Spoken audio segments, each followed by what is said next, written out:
How to send or transfer money through Chime to Cash App. Hey there, welcome back to the channel, and let's get right into this tutorial. To send or transfer the money through your Chime to Cash App, there are two of the ways. Firstly, you need to link your Chime account to your Cash App. In order to do so, you can launch your Cash App and head over to the Banking tab. Select on Add a Bank.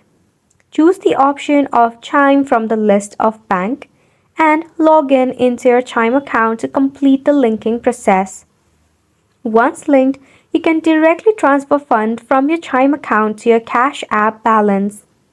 Open the Banking tab in your Cash App and select Add Cash.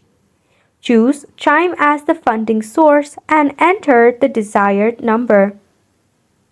Then, if you have a Chime debit card, you can also use the Chime debit card by adding into your Cash App. This is how you'll be able to transfer or send money through Chime to Cash App. Wasn't it simple? So make sure to go ahead and give this a try, and if you need more help and assistance regarding it, you can check out either of the Chime support or Cash App support. This sums up the tutorial. Thank you so much for tuning in.